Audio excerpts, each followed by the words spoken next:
Well, James is a big loss for our team. Obviously, 16, 17 points a game, and our opportunity here at Northwestern is just made all that more difficult without James. He sustained that in the second half at Michigan, and did as good as he could. And you look at our team and the situation that we have, going back to Colin Hartman being out, OG being out, Juwan Morgan before the Michigan game was day-to-day and a game-time decision. Now James. So this is a situation as a coach where you do the best you can with what you have where you are at that moment. And our players have got to realize that this will be a game where the moment will be possession by possession offensively and possession by possession defensively to do the very best we can and compete at a high level.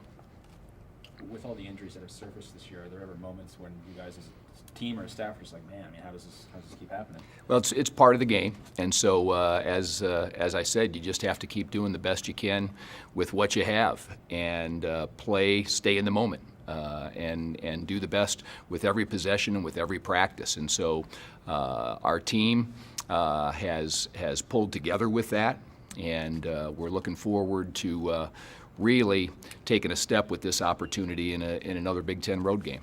I guess, how important are especially those freshman guards that have been coming off the bench? I know they've both had some moments, but now how much do you need them to kind of emerge or step up? Well, the whole team is going to have to raise their level of play higher to make up for a player of James's caliber. You look at those two games at Penn State, at Michigan State, and what he did for our ball club. It's going to take a whole team concerted effort in order to take up where he's been having us go.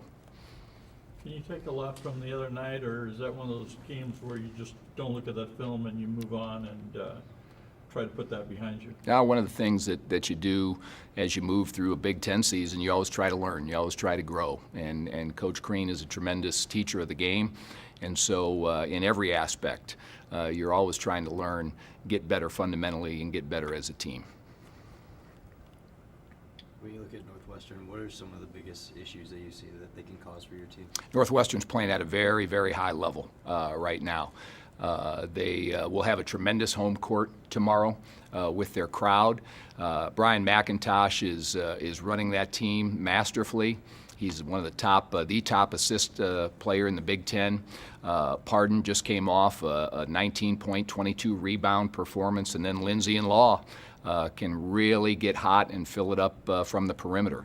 So they're a team that is playing at a high level and will be a big challenge for our ball club. Particularly with McIntosh, what's he doing or excelling in terms of, I guess, areas of his game? Where is he better this year compared to last year? He has always had great vision with the ball and sees the court, and so that has just improved as he's matured and gone through some Big Ten seasons. Juwan came back against Michigan, played the limited role. How's he doing since then? Is he going to be able to step in and take more minutes with Blackmon out? We'll have to see what Juwan can do, and he's playing with a lot of grit, and we'll need him to continue to do that. There have been some slow starts, obviously, the other night too. Are you picking up on any common themes and common threads that have kind of woven themselves through some of those slow starts you've seen since the end of December?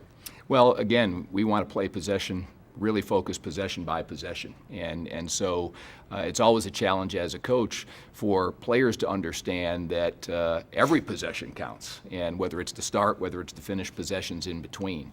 And so that has been our focus, is to have the very best offensive possession we can have at that moment, and then the very best defensive possession we can have. String those together.